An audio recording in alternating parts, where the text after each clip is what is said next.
கர்த்தருடைய பரிசுத்த நாமத்துக்கு மகிமை உண்டாகட்டும்.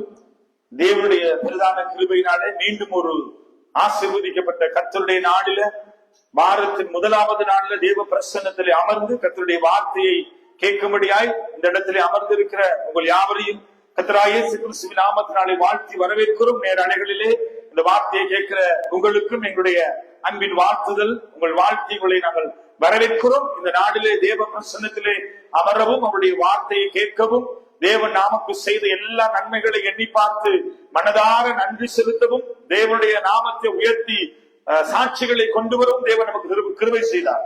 ஆகையினாலே கர்த்தருடைய நாமத்தை உயர்த்தி மகிமைப்படுத்தின நானும் நீங்களும் அவருடைய பிரசன்னத்திலே அமர்ந்திருக்கிறோம், கர்த்தருடைய வார்த்தையை கேட்கும்படியாக. இந்த நாளிலே நாம் தேவனுடைய பிரசன்னத்தில் நின்று கொண்டிருக்கிற நானும் நீங்களும் கர்த்தருடைய வார்த்தைக்கு ஆதாரமாக நாம் திருப்பிக் கொள்ளுவோம். மத்தேயு எழுதின சுவிசேஷம் 18வது அதிகாரம், அதனுடைய 23, 24, 25, 26 வசனங்களை நாம் வாசித்து நாம் தியானித்து நாம் ஜெபிக்க போறோம். அந்த வார்த்தைகளிலே நாம் வாசிக்கிற பொழுது அந்த வார்த்தை இப்படியாய் சொல்லுகிறது. வாசிக்கலாம். எப்படியெனில் பரலோக ராஜ்யம் தன் ஊழியக்காரரிடத்தில் கணக்கு பார்க்க வேண்டும் என்றிருந்த ஒரு ராஜாவுக்கு ஒப்பாயிருக்கிறது. பாருங்க, பரலோக ராஜ்யம் கணக்கு பார்க்கிற ஒரு ராஜாவிடத்துல ஒப்பு கொடுக்கப்பட்டதா இருக்கிறது. பாங்க, இந்த நாட்களிலே நானும் நீங்கள் நின்று கொண்டிருக்கிற நாட்கள் தேவனாய கர்த்தர் கணக்கு பார்க்கிற நாட்கள். நாங்க இந்த வசனத்தை நான் உங்களிடத்திலே பேசுவதற்கு முன்பதாக, இந்த உலகம் முழுவதும் இன்றைக்கு இலக்கங்களிலே இயங்கிக் கொண்டிருக்கிறதை நாம் அறிகிறோம். உலகம் முழுவதுமே நம்பர்ஸ்ல, இலக்கத்துல தான் இந்த உலகம் இயங்கிக் கொண்டிருக்கிறது. நாம் பார்க்கிறோம், எல்லாவற்றுக்குமே இலக்கம் ரொம்ப அவசியமா இருக்கிறது, நம்பர்ஸ் ரொம்ப அவசியமா இருக்கிறது. நாம் பார்க்கலாம், ஒரு மனுஷனுடைய பிறந்த நாள், அது இலக்கத்திலே நாம் அதை கவனிக்கிறோம். ஒரு மனுஷனுடைய வீட்டு இலக்கம், அட்ரஸ், அது இலக்கத்தை கொண்டதாய் காணப்படுகிறது. ஒரு மனுஷனுடைய வங்கி அட்டை, கணக்கு புத்தகம், அது ஒரு இலக்கத்தை குறிப்பிடுவதாய் காணப்படுகிறது. ஒரு மனுஷனுடைய ஆயுஷ் நாட்கள், இத்தனை வருஷம் ஒரு பிறந்தார், இத்தனை வருஷம் வாழ்ந்தார் என்று சொல்லி இலக்கத்தை குறித்து காண்பிக்கப்படுகிறது. இந்த முழு உலகமுமே இலக்கத்துல இன்றைக்கு இயங்கிக் கொண்டிருக்கிறதை நாம் அறிந்திருக்கிறோம். ஆகையினாலே இந்த மனுஷனுடைய தொலைபேசி இலக்கங்களை பார்க்கிற பொழுது அது இலக்கத்தில் இயங்கிக் கொண்டிருக்கிறது. ஆகையினாலே முழு உலகமும் இன்றைக்கு அங்கே கணக்கு பார்த்து அல்லது அது சரியான ஒரு இலக்கத்துல, நம்பர்ஸ்ல அந்த உலகம் இயங்கிக் கொண்டிருக்கிறதை நாம் அறிந்திருக்கிறோம். அதே மாதிரிதான் இங்கே பார்க்கிறோம். மத்தேயு 18வது அதிகாரத்துடைய 23வது வசனத்துல, எப்படியெனில் பரலோக ராஜ்யம் தன் ஊழியக்காரனிடத்திலே கணக்கு பார்க்கவும் வேண்டும் என்ற ஒரு ராஜாவுக்கு ஒப்பாயிருக்கிறது. அங்கே பார்க்கலாம், அவன் கணக்கு பார்க்க தொடங்கின போது 10,000 தாலந்து கடன் வாங்கின ஒருவன் அவனுக்கு முன்பதாக கொண்டு வந்தார்கள். பாருங்க, இந்த வசனங்கள் சொல்கிறது கணக்கு பார்க்கிற அல்லது இலக்கங்களை வைத்து எண்ணி பார்க்கிற, கணக்கு கொடுக்கிற ஒரு காரியங்களை இந்த வேத வசனங்கள் நமக்கு சான்று கொடுக்கிறது. இங்க பார்க்கிற ஒரு மனுஷன் அங்க இருந்தால் 16,000 தாலந்துகள் கடன் பெற்றவன் என்று சொல்லி அந்த வேத வார்த்தைகள் நமக்கு சொல்கிறது. இன்றைக்கு கணக்கு ஒப்புவிக்க வேண்டியதெல்லாம் நானும் நீங்களும் காணப்படுகிறோம். கணவன் மனைவியிடத்திலே கணக்கு கேட்கிறதையும், பெற்றோர் பிள்ளைகளிடத்திலே கணக்கு கேட்கிறதையும், அங்கே நாங்கள் வேலை செய்யற தொழிற்சாலையில நம்முடைய தொழிற்சாலையிலே அல்லது வேலை செய்யற இடத்தில் இருக்கிற எஜமானுக்கு நாம் கணக்கு ஒப்புவிக்க வேண்டும் என்பதையும், நாங்கள் வாழுகிற தேசத்தில் இருக்கிற அரசாங்கத்துக்கு நாம் கணக்கு டாக்ஸ் ஒப்புவிக்க வேண்டியதுமாய் காணப்படுகிறது. ஆகையினாலே இப்படியே ஒவ்வொரு தேவனுடைய பிள்ளைகளும் அல்லது உலகத்தாரும் ஏதோ ஒருவருக்கு நாங்க கணக்கு ஒப்புவிச்சுக்கிட்டே இருக்கிறோம். நாங்க வாழுகிற பிரதேசத்துல, வாழுகிற காலத்துல, வாழுகிற இடத்துல, தேசத்துல, வேலை செய்யற இடத்துல, எல்லா காரியத்திலையும் இன்றைக்கு நமக்கு கணக்கு ஒப்புவிக்க வேண்டியதாய் காணப்படுகிறது. ஆகையினாலே இன்றைக்கு உலக பிரகாரமாய் நாம் இன்றைக்கு கணக்கு ஒப்புவிக்க வேண்டியதாய் காணப்படுகிறோம். அதே நேரத்துல நான் உங்களை பார்த்து சொல்கிறேன், இப்படி ஒவ்வொரு தேவனுடைய பிள்ளைகளும் தேவனுக்கு கணக்கு ஒப்புவிக்க வேண்டும். ஆகையினால என்னுடையது, எனக்குரியது, நான் தான் எல்லா அதிகாரம் எனக்குரியது என்று சொல்லி இன்றைக்கு நாங்கள் எல்லாவற்றையும் எனக்குரியது, என்னுடைய அதிகாரத்துக்கு கீழே அது இயங்குகிறது, நான் தான் அதற்கு பொறுப்பாளி என்று சொல்லி பல காரியங்களுக்கு நாங்கள் இன்றைக்கு உரிமை பாராட்டி கொண்டிருந்தாலும் எல்லாவற்றுக்கும் நாங்கள் ஒரு நாள் கணக்கு பிடித்த ஒரு நாள் உண்டு. ஆகையினாலதான் வேதம் சொல்லுகிறது, நாம் வெறுங்கையோட வந்தோம், வெறுங்கையோட திரும்பி போனோம். ஆகையினாலே உன்னுடையது என்று ஒன்றுமே நமக்கு கிடையாது. எல்லாமே நம்ம வெறுங்கையோடு வந்து வெறுங்கையோடு திரும்பி போகிறோம்.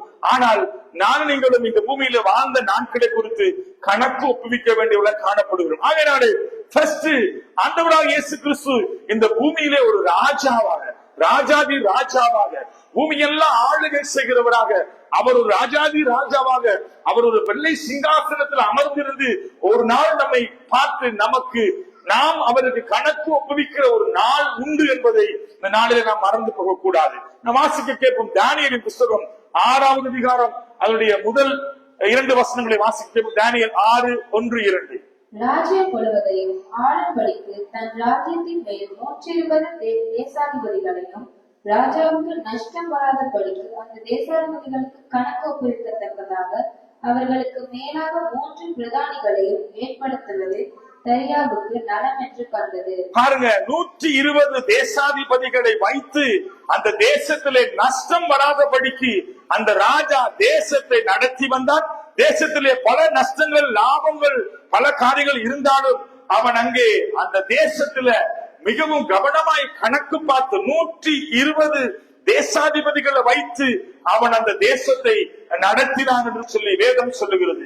நம்முடைய வருமானங்களிலே நாம் கணக்கு காட்டுகிறோம். நாங்க அநேக நேரங்களில தப்பு கணக்கு போடுகிறோம். சில நேரங்களில் டேக்ஸ் எல்லாம் நம்ம வரிகள் கட்டாம விதமான கள்ளத்தனமான காரியங்களை நாம செய்து பல நேரங்கள்ல நாம என்ன செய்யறோம்னா அங்கே அதெல்லாம் நாம மறைக்கிறோம். ஆனா நாம தேவனிடத்துல நாம் ஒருபோது தப்ப முடியாது. சரியான முறையில, சரியான நேரத்துல, சரியான விதத்துல நம்ம தேவனுக்கு கணக்கு காட்ட வேண்டியவர்களாய் நானும் நீங்கள் இந்த பூமியிலே வாழ்ந்து கொண்டிருக்கிறோம். ஆகையினாலே இந்த நாட்களில் அநேக காரியங்களுக்கு நம்ம கணக்கு காண்பிக்கிறோம். ஒரு அரசாங்கத்துல வேலை செய்யறவங்களா இருந்தா அவருடைய வருமானத்துல ஒரு பகுதியை நாம அங்கே டேக்ஸ் கட்ட வேண்டியிருக்கு. அதுக்கு வரி கட்டுகிறோம். அதை குறித்து நம்ம கணக்கு வழக்கு நாம பார்க்கிறோம். ஒரு அரசாங்கத்திலே ஒரு அதிகாரத்தில் இருக்கிற ஒரு கணக்காளி, ஒரு அக்கவுண்டன்ட், அவர் சரியான நேர்த்தியான அந்த கணக்கு வழக்க வருட முடிவில காட்ட வேண்டும். சபையா இருக்கட்டும், சபையில வருட முடிவில ஏஜிஎம் நாங்க நடத்துறோம். அதனுடைய எல்லா வரவு செலவு திட்டங்களை நாம் கணக்கு வைத்து கணக்கு காட்டுகிறோம். இப்படி கணக்கு காட்டுற வேளையில ஒரு வேளையில நாங்க ஒரு பிழையான ஒரு கணக்கு அல்லது அது நாம திருட்டுத்தனமான ஒரு சரியில்லாத ஒரு பிழையான கணக்க நாம மனுஷருக்கு காட்டலாம், அதிகாரிகளுக்கு காட்டலாம், அரசாங்கத்துக்கு காட்டலாம். ஆனா ஒரு நாள் தேவனுக்கு முன்பதாக நிற்கும் பொழுது நாம் கணக்கு காட்ட வேண்டியவர்களாய் நாம் காணப்படுகிறோம். வாசிக்கலாம் ஆதியாகமத்தின் புஸ்தகம் 1வது அதிகாரம் 28வது வசனத்தை நாம் பார்க்கிற பொழுது ஆண்டவராகிய தேவன் ஆதாமும் ஏவாளையும் இந்த பூமியில உண்டு பண்ணி எல்லாவற்றையும் ஆண்டு கொள்ளும்படியாய் அவர்களுக்கு அந்த அதிகாரம் கொடுக்கிறார். அப்படி ஆண்டு கொள்ளும்படியாய் அதிகாரம் கொடுக்கப்பட்ட அந்த தேவன் ஒவ்வொரு நாளும் வந்து என்ன செய்யறாருன்னா அவர்களிடத்திலே வந்து அவர்களை கண்டு, பகலிலே குளிர்ச்சியான நேரத்துல, இரவிலே அவர்களை கண்டு பேசி, இப்படி பகலில் குளிர்ச்சியான வேளையிலே அவர் வந்து அப்படி ஒவ்வொரு நாளும் வந்து அவர்களிடத்திலே தான் சம்பாசித்து அவரோடு கூட உலாவி அவர்களிடத்திலே அவர் கணக்கு கேட்கிற ஒரு தேவனாய் அங்கே காணப்பட்டார்.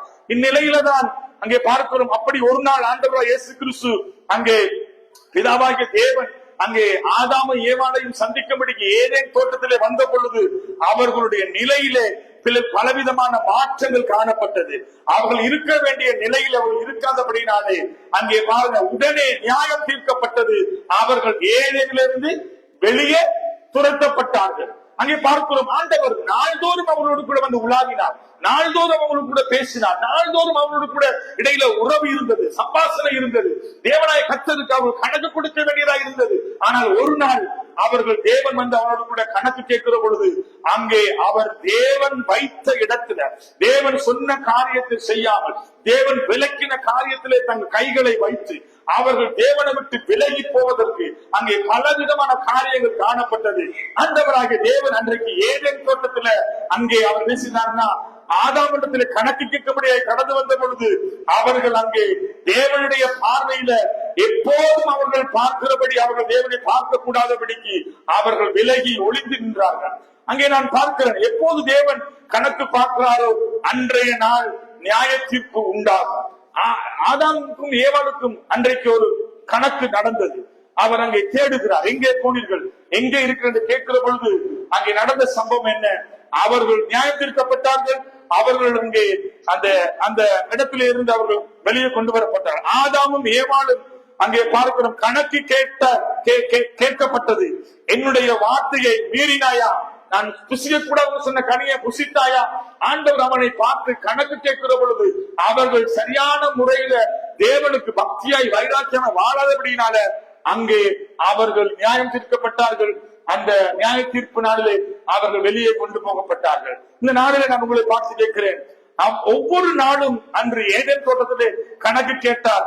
இன்றைக்கு ஒவ்வொரு நாளும் சபைகளிலே வந்து ஆண்டவர் கணக்கு கேட்பாரானால் நம்மள எத்தனை பேர் இன்றைக்கு சபையில நாம் தரித்திருக்க கூடும்? நம்மை பார்த்து ஒவ்வொரு நாளும் தேவன் நம்மளை நியாயம் விசாரிப்பாரானால், ஒவ்வொரு நாளும் நாம் தேவனுக்கு கணக்கு ஒப்புவிக்க வேண்டியவர்களாக காணப்படுவோமானால், இன்றைக்கு எத்தனை பேர் நாம கிறிஸ்துவுக்குள்ள நம்மால நிரந்தரமான ஒரு பரிசுத்தமுள்ள ஒரு வாழ்க்கை நம்மளாலே வாழ முடியும்? ஆகையினாலே எல்லா மனுஷரும் கணக்கு ஒப்புவிக்க வேண்டும் என்று வேதம் சொல்கிறது. என்றாவது ஒரு நாள் அங்கே அவர் கணக்கு கேட்கிற நாள் உண்டு. அந்த நாளில நானும் நீங்களும் தேவனுக்கு முன்பதாய் குற்றமற்றவர்களாக நாம் நிற்க வேண்டும். அங்கே பார்க்கிறோம், பாவியானாலும் சரி, பரிசுத்தவானாக இருந்தாலும் சரி, பரதேசியாக இருந்தாலும் சரி, சிறியவனோ பெரியவனோ எல்லாரும் ஒரு நாள் வெள்ளை சிங்காசனத்துக்கு முன்பதாய் தேவனுக்கு முன்பதாக நிற்க வேண்டும் என்று சொல்லி அங்கே வேதம் நமக்கு சொல்லுகிறது. வாசிக்க கேட்போம் தானியேல் புத்தகம் 5வது அதிகாரம் 27வது வசனத்தை 30வது வசனத்தை நாங்கள் வாசிக்க கேட்போம். தானியேல் 5:27. தெக்கேல் என்பதற்கு நீ தரிசிலே நிற்கப்பட்டு குறைய காணப்பட்டாய் என்றும், அன்று ராத்திரியிலே கர்த்தேயரின் ராஜாவாகிய பெல்ஷத்சார் கொலை செய்யப்பட்டான். வாசிக்கலாம் கொஞ்சம் மெதுவா, அதான் நிறுத்தி வாசிக்க ஸ்டெப்னி அந்த வசனங்களை கொஞ்சம்.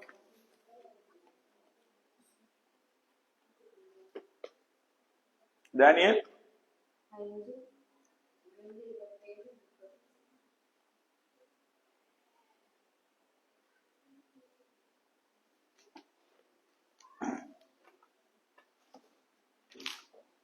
5வது அதிகாரம் தானியேல் 27வது வசனம் வாசிக்க கேட்போம். தெக்கேல் என்பதற்கு நீ தரிசிலே நிற்கப்பட்டு குறைய காணப்பட்டாய் என்றும், தெக்கேல் என்பதற்கு நீ தராசிலே நிறுக்கப்பட்டு குறையை காணப்பட்டாய் என்று. பாருங்க, இங்க ஆண்டவர் நியாயம் தீர்க்கும் பொழுது தராசிலே நம்ம நிறுத்து பார்ப்பாராம். நிறுத்து பார்க்கும் பொழுது அங்க என்ன இருந்துச்சாங்க? குறை இருந்துச்சாம். சொல்றாரு, குறை காணப்பட்டாய் என்று அவர் அறிந்ததனால 30வது வசனத்துல வாசிக்கிறோம், அன்று ராத்திரியிலே கல்தேயாரின் ராஜாவாகிய பெல்ஷத்சார் கொலை செய்யப்பட்டான் என்று சொல்லி வேதம் சொல்லுகிறது. என்னவா? அவனை நியாயம் தீர்க்கும்படி கர்த்தர் தராசிலே வைத்து நிறுத்து பார்த்த பொழுது அங்கே அவரிடத்திலே குறை காணப்பட்டது. அங்கே அவனுக்கு நியாயத்திற்கு உண்டானது. கணக்கு பார்க்கிற நாள் நியாய தீர்ப்பின் நாளாய் காணப்படும். ஒரு மனுஷன் அன்றைக்கு தேவனுக்கு முன்பதாக நின்று கணக்கு பார்க்கிற பொழுது அல்லது நியாயம் விசாரிக்கிற பொழுது அவனுக்கு 2 காரியம் நடக்கும். ஒன்று, அவனுடைய வாழ்க்கையில கடைசி நாளாய் அது காணப்படும். அங்கே பார்க்கிறோம், அந்த ராஜா ராத்திரியிலேயே கல்தேயரின் ராஜாவாகிய பெல்ஷத்சார் கொலை செய்யப்பட்டான் என்று சொல்லி அங்க வேதம் சொல்லுகிறது. நான் உங்களை பார்த்து கேட்கிறேன், இந்த நாட்களில தேவனாய கர்த்தர் அங்கே பார்க்கிறோம், நம்மை நியாயம் தீர்க்கிற பொழுது நம்முடைய வாழ்க்கையில தேவனுக்கு பிரியமில்லாத காரியங்கள் நாம் சரியா தேவனுக்கு கணக்கு கொடுக்காவிட்டால், நம்முடைய வாழ்க்கையில தேவனுடைய பார்வையில நாம் சரியா வாழாவிட்டால், நம்முடைய வாழ்க்கையிலையும் இப்படிப்பட்ட காரியத்திற்கு நாம் முகம் கொடுக்க வேண்டியதாய் காணப்படுகிறது. பழைய ஏற்பாட்டிலே ஒவ்வொரு நாளும் கணக்கு கேட்டார் ஆண்டவராகிய தேவன். பகலின் குளிர்ச்சியான வேளையில் ஆதாமை பார்க்கும்படியாய் அவர் இறங்கி வந்தார். ஒவ்வொரு நாளும் ஆபிரகாமோடு, ஈசாக்கோடு, யாக்கோவோடு நம்முடைய வசனத்தினால பேசினார். அங்கே பார்க்கிறோம், நோவாவோடு பேசினார். அங்கே நோவாவை நீதிமானாய் கர்த்தர் கண்டார் என்று வேதம் சொல்லுகிறது. ஆகையினாலே பழைய ஏற்பாட்டு காலத்துல ஒவ்வொரு நாளும் கர்த்தர் கணக்கு கேட்டார், நீதி விசாரித்தார், அது நியாயத்தை நிலைநாட்டினார். ஆனா புதிய ஏற்பாட்டுல ஆண்டவர் அப்படி கணக்கு கேட்கிறாரா? புதிய ஏற்பாடு நமக்கு இன்றைக்கு என்ன சொல்லுகிறது? கிருபையும் இரக்கமும் மனதுருக்கமும் தயவும் நீடிய பொறுமையும். அங்கே தேவனாய கர்த்தர் பொறுமையாய் நம்மிடத்திலே தாமதமாய் இருக்கிறார். கிருபையை கொடுத்தார். எதற்காக? நாம் மனம் திரும்புவோம் என்பதற்காக. ஒரு நாள் திடீரென்று கர்த்தர் நம்மிடத்திலே கணக்கு கேட்பார். இந்த நாட்கள் கிருபையின் காலம். தேவன் மனதுருக்கத்தின் தேவன். நம்முடைய பாவத்தை பார்க்காதவர், நமக்கு மன்னிப்பு கொடுக்கிறவர், நமக்கு இரக்கம் காண்பிக்கிறவர். நமக்கு தேவன் நாட்களை நீடித்து தந்திருக்கிறார். எதற்காக? நானும் நீங்களும் மனம் திரும்ப வேண்டும். ஒரு நாள் நாம் தேவனுக்கு நிற்க வேண்டும் என்கிற அந்த உணர்வு நமக்குள்ளே வர வேண்டும். அதனாலே இந்த காலத்துல கிருபையை கொடுத்தார் மனம் திரும்பும் வரைக்கும். ஒரு நாள் திடீரென்று ஒரு நாள் நம்முடைய வாழ்க்கையில தேவன் நம்முடைய காரியத்தை குறித்து கணக்கு கேட்கும் பொழுது உன்னுடைய காரியம் தேவனுடைய பார்வையிலே சரியில்லாமல் அல்லது நேர்த்தியா இல்லாமல் இருக்குமானால் முடிவு மிகவும் பரிதாபமாய் காணப்படும். அதனாலதான் வேதத்திலே வாசிக்கிறோம், தரித்திரனிடத்திலும் கணக்கு கேட்டார், ஐஸ்வர்யவானிடத்திலும் தேவன் கணக்கு கேட்டார். தரித்திரனுடைய காரியங்கள் சரியாயிருந்தது. அவன் அங்கே பார்க்கிறோம், ஆபிரகாமுடைய மடியில் அவனை செய்தான், படுத்திருந்தான். அங்கே பார்க்கிறோம், அங்கே ஐஸ்வர்யவானுடைய கணக்கு, அவனுடைய வாழ்க்கை சரியா இல்லாததுனால அவன் வேதனைக்குரிய இடத்துல அவன் தள்ளப்பட்டான். அதனால இந்த நாளிலே நான் பார்க்கிறோம், தேவனுடைய கணக்கு அல்லது தேவனுடைய நியாய தீர்ப்பு ஐஸ்வர்யவானுக்கும் உண்டு, ஐஸ்வர்யவான்களுக்கும் உண்டு, தரித்திரர்களுக்கும் உண்டு, சிறியோருக்கும் உண்டு, பெரியோருக்கும் உண்டு. ஆகையினாலே இந்த காலத்துல தேவனாய கர்த்தர் நம்மை நியாயம் தீர்க்கிற நாட்கள் வெகு சீக்கிரமா இருக்கிறது. ஆகையினாலே ராஜா எப்பவுமே கணக்கு கேட்பார். அதற்கு நாங்க என்ன செய்யணுமா? ஆயத்தமா இருக்க வேண்டும். நம்மளே ஆயத்தம் இல்லாவிட்டால் நாம் என்ன செய்ய வேண்டியதா இருக்கிறோம்? தேவனாய கர்த்தரிடத்திலே நம்முடைய காரியங்கள் மிகவும் பரிதாபமாய் காணப்படும். ஆகையினாலே லேவியராகமம் 25வது அதிகாரம் 55வது வசனத்தை வாசிக்கிற பொழுது, லேவியராகமம் 25:55 வாசிக்க கேட்போம். இஸ்ரவேல் புத்திரர் என் ஊழியக்காரர், அவர்கள் நான் எகிப்து தேசத்தில் இருந்து புறப்பட பண்ணின என் ஊழியக்காரரே. பாருங்க, இஸ்ரவேல் தேசத்தார் என் ஊழியக்காரர் என்று சொல்றாரு. யாராம் இஸ்ரவேலர்கள்? நான் எகிப்திலிருந்து புறப்பட பண்ணின என்னுடைய ஊழியக்காரர் என்று சிலங்க சொல்கிறதையும் ஆதியாகமம் 26-24 நாம் வாசிக்க கேட்போம். அன்று ராத்திரியிலே கர்த்தர் அவனுக்கு தரிசனமாகி, நான் உன் தகப்பனாகிய ஆபிரகாமுடைய தேவன், பயப்படாதே, நான் உன்னோட கூட இருந்து என் ஊழியக்காரனாகிய ஆபிரகாமின் நிமித்தம் உன்னை ஆசீர்வதித்து உன் சந்ததியை பெருக பண்ணுவேன் என்றார். நாங்கள் லேவியராகமம் 25:55 ஆதியாகமம் 26-24 ஆண்டவர் அங்கே அவர்களை பார்த்து சொல்லுகிறார், நம்மை பார்த்து சொல்லுகிறார், நீ என்னுடைய ஊழியக்காரன், நீ என்னுடைய ஊழியக்காரன் என்று சொல்லுகிறதை பார்க்கிறோம். ஆகையினாலே ரட்சிக்கப்பட்ட யாவரும், தேவனை அறிந்த யாவரும் தேவனுடைய யாரு? ஊழியக்காரர்களா இருக்கிறோம். ஆகையினாலே எல்லா ஊழியக்காரர்களும், தேவனுடைய எல்லா ஊழியக்காரர்களும் நாம் கணக்கு கொடுக்க வேண்டும் என்று தேவன் அங்கே நமக்கு வைத்திருக்கிறார். ஆகையினாலே இங்கே சொல்லுகிறார், என் ஊழியக்காரனே, என் ஊழியக்காரனே என்று சொல்லி ஆண்டவர் யாரெல்லாம் பார்த்து சொல்லுகிறாரோ அவர் நமக்கு எஜமானா இருக்கிறார். அப்படியானால் நாம் அவருக்கு என்ன செய்ய வேண்டும்? எஜமானுக்கு நாம் என்ன செய்ய வேண்டும்? ஒரு நாள் கணக்கு ஒப்புவிக்க வேண்டியதா இருக்கிறோம். நாம் கணக்கு கொடுக்க வேண்டிய காலம் வெகு சீக்கிரத்துல உண்டு. அங்கே பார்க்கிறோம்,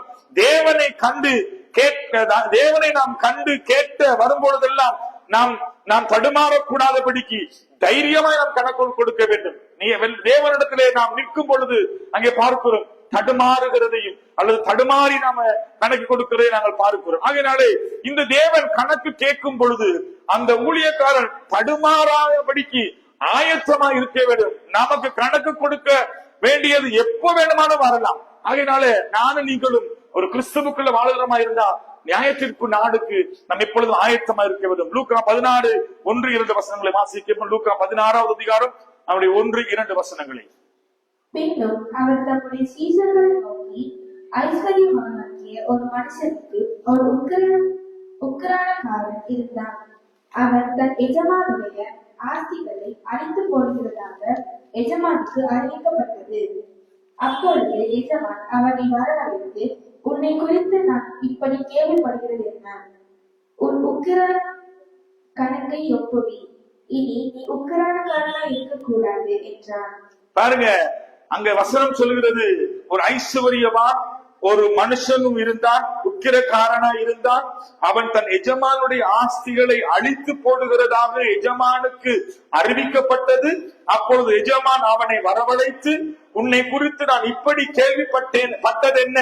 உன் உக்கிரணத்தை கணக்கை ஒப்புவி என்று சொன்ன பொழுது அவனுடைய கணக்கு தேவனிடத்திலே சரியா இல்லாதனால இனி நீ உக்கிரணக்காரனா இருக்கக்கூடாது என்றார். அப்பொழுது உக்கிரக்காரன் தான் என்ன செய்வேன் என்று எஜமானிடத்தில் உக்கிரம் விசாரித்த பொழுது பாருங்க, அந்த தேவனாய கர்த்தர் கணக்கு கேட்கிற பொழுது அவனிடத்துல என்ன இல்ல? சரியான கணக்கு அல்லது சரியான கணக்கு அங்க ஒப்புவிக்காதனால அவனுடைய அந்த அந்த உக்கிரணக்காரனா இருக்கிற அந்த இடத்துல இருந்து அவனை வெளியே கொண்டு வருவதை நாங்கள் பார்க்கிறோம். ஆகையினாலே சரியாக கணக்கு ஒப்புவிக்கப்படாவிட்டால் நம்முடைய நிலைமை பரிதாபமான நிலைமைக்கு நாம் தள்ளப்படுவோம். மத்தேயு 25வது அதிகாரம் 20-23 வசனங்களை வாசிக்க. மத்தேயு 25.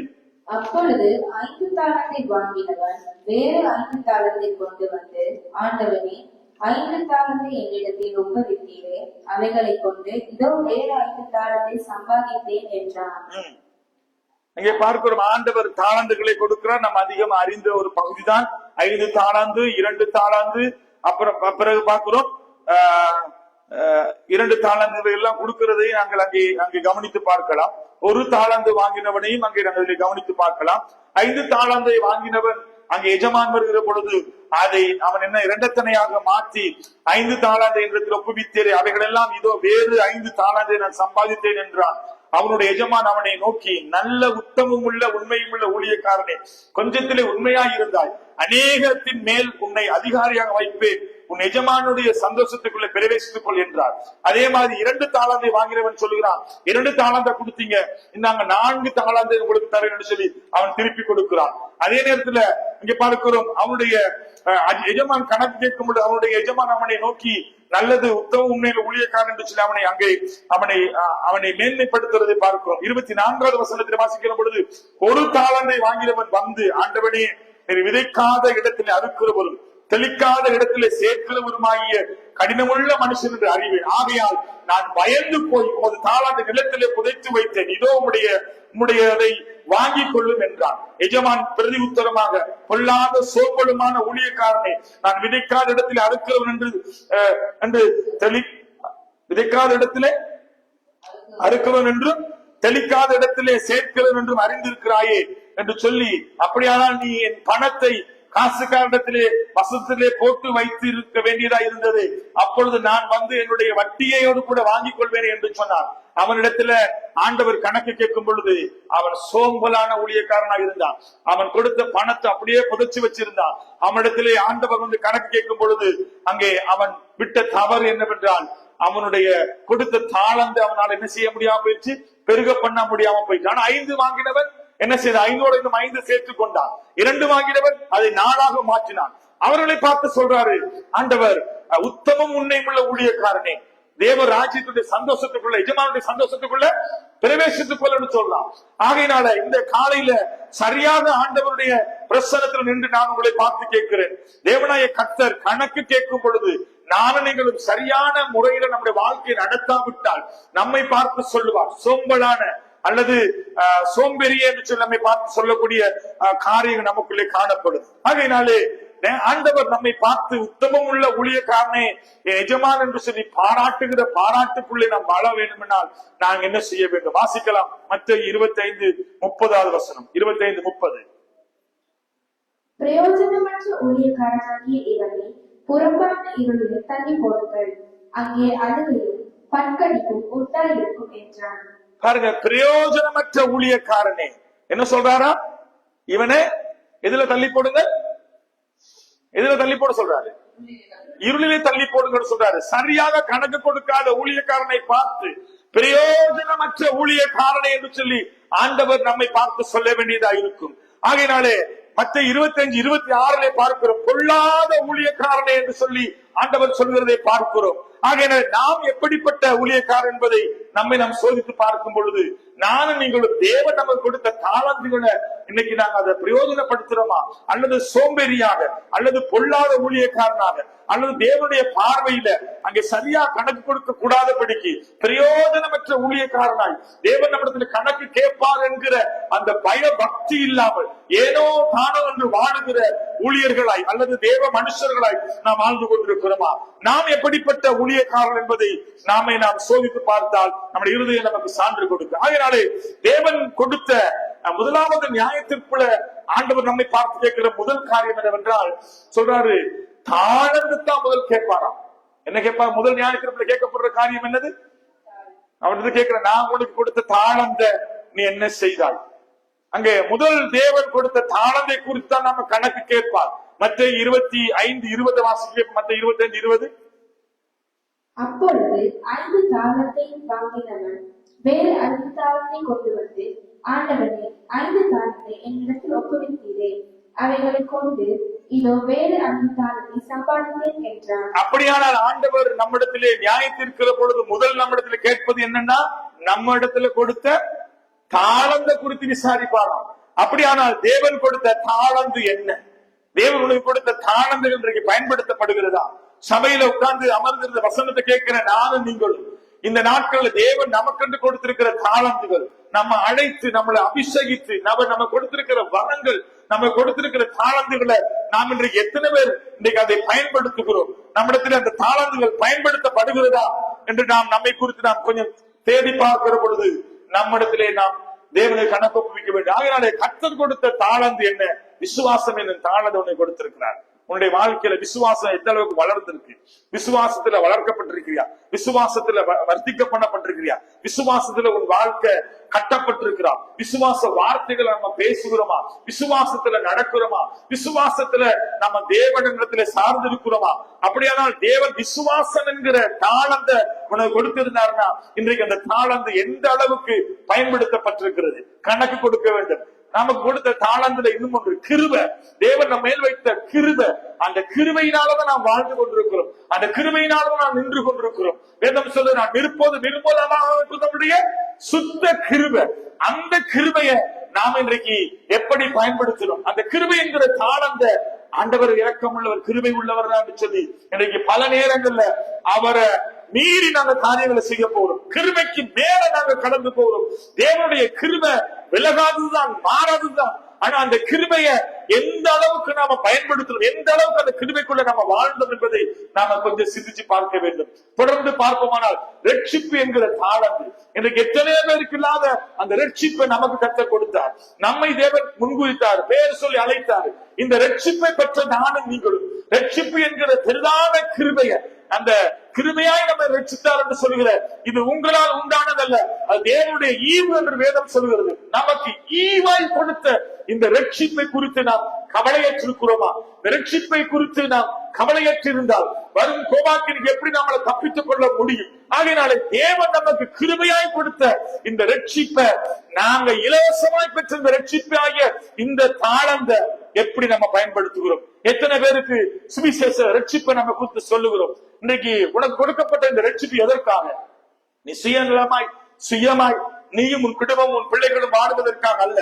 இந்த ரட்சிப்பின் சுவிசேஷத்தை நம்ம மற்றவர்களுக்கு அதை பறைசாற்ற வேண்டும். இந்த இலவசமாய் பெற்றீங்கள், இலவசமாய் கொடுங்கள், புறப்பட்டு போய் சர்வ சிருஷ்டிக்கும் அங்கே பிரசங்கித்து இயேசு கிறிஸ்துவனுடைய, கர்த்தராகிய இயேசு கிறிஸ்துவனுடைய அந்த அன்பையும் அந்த பாவ மன்னிப்பு நிச்சயத்தையும் அவருடைய வருகையும் அவருடைய நியாய தீர்ப்பை குறித்து நானும் நீங்களும் பேச வேண்டியவர்களா இருக்கிறோம். இன்னைக்கு ரட்சிப்பை பெற்ற நானும் நீங்களும் இன்றைக்கு எத்தனை பேர் இன்னைக்கு மௌனமா இருக்கிறோம்? இந்த ரட்சிப்பை நம்ம எத்தனை பேர் மற்றவர்களுக்கு நாங்க சொல்லுறோம்? ரட்சிக்கப்பட்டு இன்றைக்கு என்ன பிரயோஜனம் தேவனுக்கு? தேவன் உனக்கு கொடுத்த ரட்சிப்பினால தேவன் ராஜ்யத்துக்குள்ள நீ என்ன செய்கிறாய்?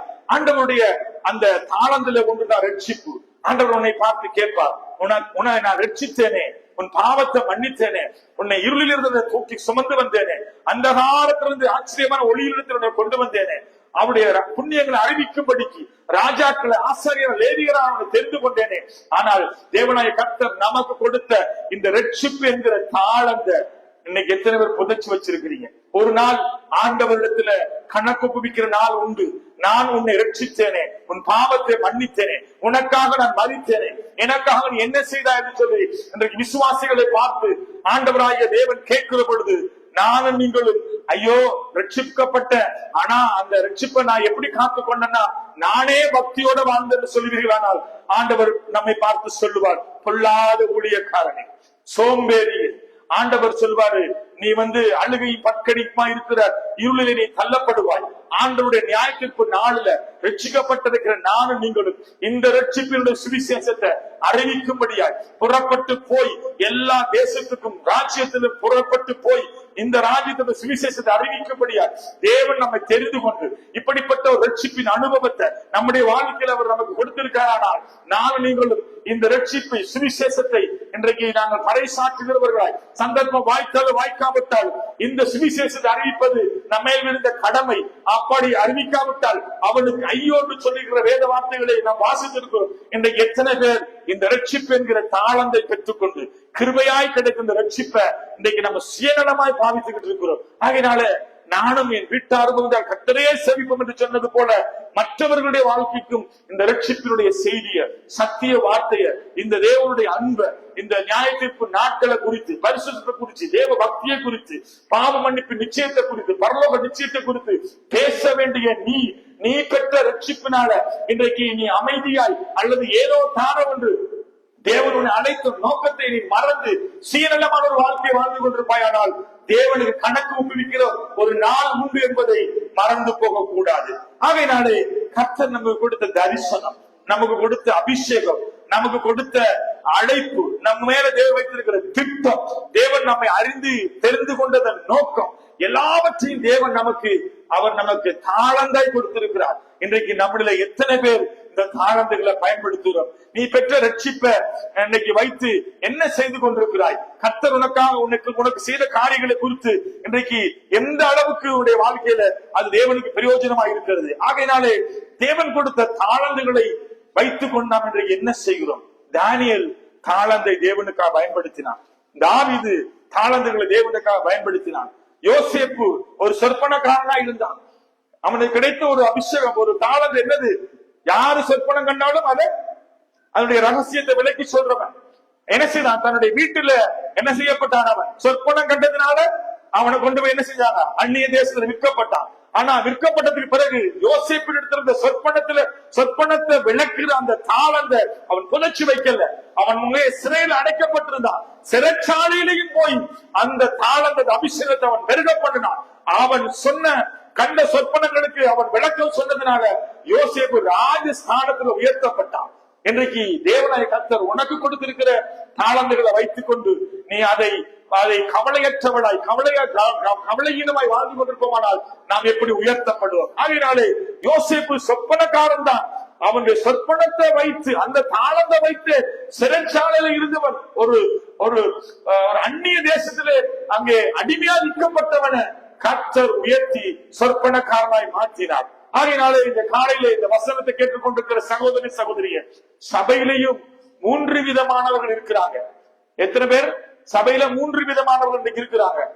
3 விதமான பிரிவுகள் சபையில உண்டு. 1 தாளந்து வாங்கினவன் இருக்கிறான், 2 தாளந்து வாங்கினவன் இருக்கிறான், 5 தாளந்து பெற்றுக் கொண்டவன் இருக்கிறான். அந்த 1, 2, 5 தாளந்துகளை பெற்றவர்கள் இன்னைக்கு சபையில இருக்கிறாங்க. ஆனா இதுல நானும் நீங்களும் யாரு? 1 தாளந்த வாங்கினவன் என்ன செஞ்சான்? அதை புதைச்சு வச்சான். சோம்பேறியா இருந்தான். சபையில என்ன செய்வான்? தூங்குவான். என்ன செஞ்சான்? சோர்வான ஊழியக்காரன், சோம்பேறியான ஊழியக்காரன். எதை குறித்த விதமான அக்கறையும் இல்ல. சபையில உட்கார்ந்து இருப்பாங்க. ஆனா அவங்களுக்கு கொடுத்த தாளந்துகள் என்ன செய்வாங்க? பயன்படுத்த மாட்டாங்க, புதைச்சு வச்சிருவாங்க. தாளந்துகள் பயன்படுத்தப்பட மாட்டாது. தாளந்துகள் புதைக்கப்பட்டிருக்கும். தேவன் கொடுத்திருக்கிற தாளந்துகள் என்ன? அதெல்லாம் நம்ம அப்படியே புதைச்சு வச்சிருப்போம். நல்ல பாடக்கூடிய வரம் இருக்கும், நம்ம அதெல்லாம் செய்ய மாட்டோம். நல்ல சுவிசேஷம் சொல்லக்கூடிய வரம் இருக்கும், அதை நம்ம செய்ய மாட்டோம். ஜெபிக்கிற நல்ல ஜெப ஆவி அபிஷேகம் இருக்கும், ஆனா வாழ்க்கையில ஜெபமே இருக்காது. தேவனாய் கர்த்தருக்காக ஏதாவது செய்ய வேண்டும் என்கிற பல விதமான அபிஷேகம் அவனுக்கு கொடுக்கப்பட்டிருக்கு, தாளந்து கொடுக்கப்பட்டிருக்கு. ஆனா சபையில் அவன் எப்படி இருப்பானா? தூங்குகிறவனா இருப்பான், சோம்பேறியா இருப்பான், வேற என்ன சோர்வான ஊழியக்காரனா இருப்பான். தேவன் கொடுத்த தாளந்துகளை நிச்சயமா தேவன் கணக்கு கேட்பார். எத்தனை பேருக்கு சுவிசேஷம் அறிவித்தாய்? எத்தனை பேருக்கு நீ சுவிசேஷத்தை அறிவித்தாய் என்று சொல்லி கேட்கிற பொழுது கணக்கு ஒப்புவிக்க வேண்டும். நமக்கு தெரியும், இந்த ஒரு கம்பெனியில சேல்ஸ் மேனா இருக்கிற ஒருத்தரை நம்ம கொஞ்சம் பார்த்தமா இருந்தா, அவர் தன்னுடைய கம்பெனியுடைய ப்ரொடக்ஷன் அல்லது தயாரிப்பை அதை அட்வர்டைஸ்மெண்ட் பண்றதுக்கு மிகவும் கஷ்டப்படுவார். நீங்க பார்த்திருப்பீங்க, நம்ம ஆளுகிற பிரதேசங்களே ஒரு ஃபைல தூக்கிட்டு வருவாங்க. ப்ரமோஷன் இருக்குது, இந்த கம்பெனில இந்த விதமான காரியங்கள் இருக்குது, ஐயோ இதை வாங்குங்க, இதை எடுத்துக்கிறீங்க, இதை அப்ளை பண்ணுங்க, இதுக்கு பின்னுக்கு உங்களுக்கு நிறைய பெனிஃபிட் இருக்குன்னு சொல்லி சாதாரணமான ஒரு கம்பெனிக்காரனே தன்னுடைய ப்ரொடக்ஷன் அல்லது தன்னுடைய உற்பத்தியை என்ன செய்யணும், அதை மற்றவங்களுக்குள்ள அதை போகணும் என்றதுக்காக எவ்வளவோ பிரயாசப்படுறான். அந்த பெரிய மேனேஜரை போய் அந்த அதிகாரியை போய் சந்திக்க போய் நிப்பாங்க. அவங்க கணக்கே எடுக்க மாட்டாங்க, டையெல்லாம் கட்டி அழகா போய் நிப்பாங்க, அவங்கள கணக்கே எடுக்க மாட்டாங்க. ஆனா அவ்வளவு பொறுமையா இருந்து எப்படியாவது அந்த மேனேஜரை சந்திக்கிறதுக்கு ஒரு 5 நிமிஷம் டைம் கிடைக்காதா, அங்க போய் அந்த டைம் எடுத்து போய் அது என்ன சொல்ல போறாங்கன்னா, எங்களுடைய கம்பெனி ப்ரொடக்ஷன் இப்படி இருக்கு, இதெல்லாம் நீங்க செஞ்சுக்கிட்டீங்கன்னா உங்களோட ஃபியூச்சர்ல நல்ல ஒரு ஏர்ன் பண்ணலாம், நல்ல வருமானம் இருக்குன்னு சொல்லி நாம என்ன செய்வோம், அதை சொல்றதுக்கு முயற்சி பண்றோம். ஆனா எப்படி காத்திருந்து அந்த வியாபாரத்தை வர்த்திக்க பண்ணுகிறதுக்கு பிரயாசப்படுகிறார்களோ அப்படிப்பட்ட பிரயாசம் இன்றைக்கு கிறிஸ்தவனிடத்திலே காணப்படுகிறதா? நான் பெற்ற ரட்சிப்ப, நான் பெற்ற விடுதலைய மற்றவர்களுக்கு நான் சொல்ல, மற்றவர்களுக்கு நான் காண்பித்து கொடுக்க வேண்டும் என்று சொல்லி இன்றைக்கு இப்படிப்பட்ட அர்ப்பணிப்பு, கிறிஸ்தவர்களுக்குள்ள ரட்சிப்பை சுமந்து செல்கிற அர்ப்பணிப்பு இன்றைக்கு நம்மிடத்திலே காணப்படுகிறதா? நாம கடையில ஒரு பொருள் வாங்க போகிற பொழுது அங்க என்ன செய்வாங்கன்னா, அவங்களுடைய கம்பெனி கடைகளுடைய பேக்ல பொருளை போட்டு நமக்கு தருவாங்க இல்லையா, போட்டு தருவாங்க.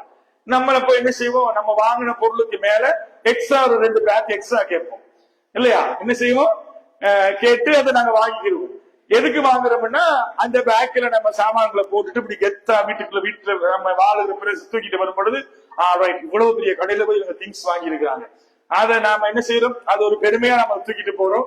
அல்லது அந்த பேக்கை வாங்கி நம்ம வீட்டுல வச்சு என்ன செய்வோம், இன்னும் ஒரு ஃபங்க்ஷனுக்கு போகும்பொழுது அந்த பேக்ல நம்ம உடுப்பெல்லாம் வச்சு இந்த கடையில தான் நாங்க வாங்கணுன்றதுக்கு பெருமைக்காக கொண்டு போய் ஏதோ ஒரு கடையினுடைய விலாசத்தை, அந்த காரியத்தை நம்ம அட்வர்டைஸ்மெண்ட் பண்றோம்.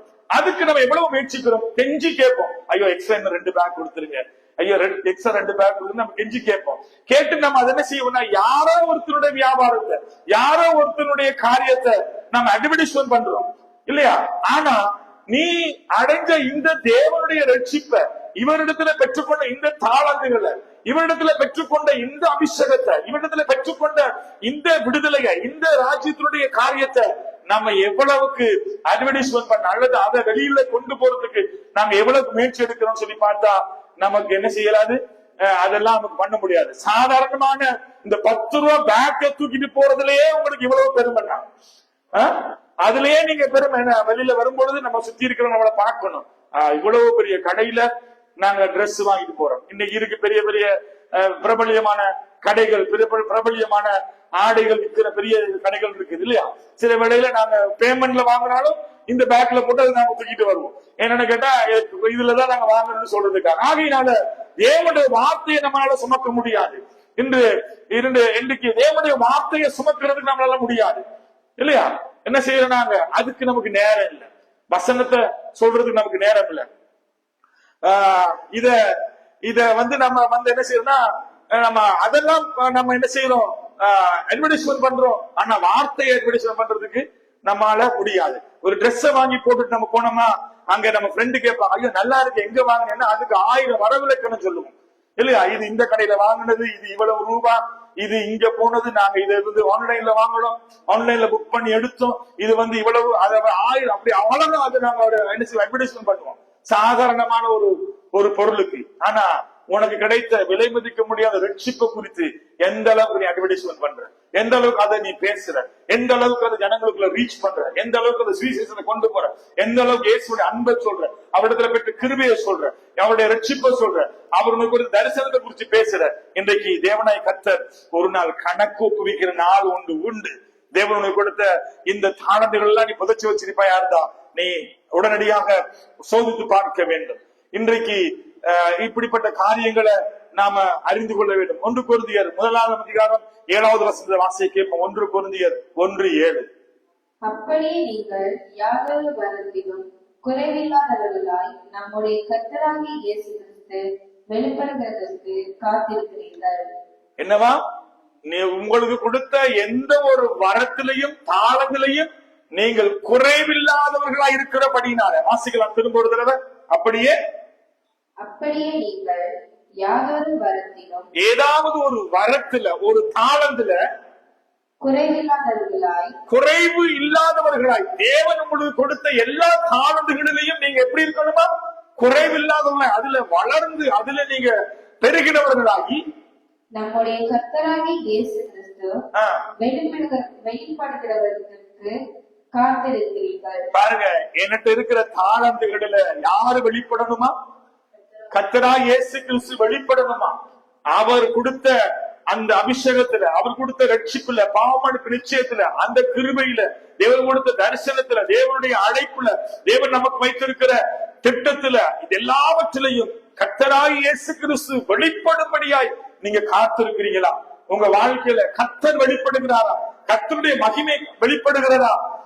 இன்றைக்கு நான் உங்களை பார்த்து கேட்பேனா இருந்தால் உங்கள் இருதயம் உங்களுக்கு சான்று கொடுக்கும். ஆகையினாலே தேவன் கொடுத்த தாளந்துகள் எங்கே பயன்படுத்தப்படுகிறது? இன்னைக்கு பாருங்க, கண் தெரியாதவர்கள், வேதமே வாசிக்க தெரியாது, அவர்கள் என்ன செய்யறாங்கன்னா சுவிசேஷத்தை அறிவிக்கிறாங்க. நிறைய நேரங்கள்ல மீடியாக்களை நம்ம பாக்குறோம், கண் தெரியாதவங்க, நடக்க இயலாதவங்க, வேதம் வாசிக்க இயலாதவங்க தெருவில் உட்கார்ந்து இருந்துட்டு அன்றைக்கு அவர்கள் சுவிசேஷத்தை அறிவிக்கிறத பார்க்கிறோம். பாருங்க, இப்படிப்பட்ட கண் தெரியாதவர்கள் எப்படியெல்லாம் ஊழியம் செய்கிறார்கள். ஆனா நமக்கு எல்லா விதமான வசதியும் இருக்கு. என்னவா, நல்ல பாடுகிற தாளந்து கொடுத்திருக்கிறாங்க. ஐயோ, நம்ம சபையில பாடவே மாட்டோம் இல்லையா? நல்ல பாடுகிற தாளந்து இருக்குது, ஆனா சைனி பாடவே மாட்டான். என்ன சொல்லுவான்?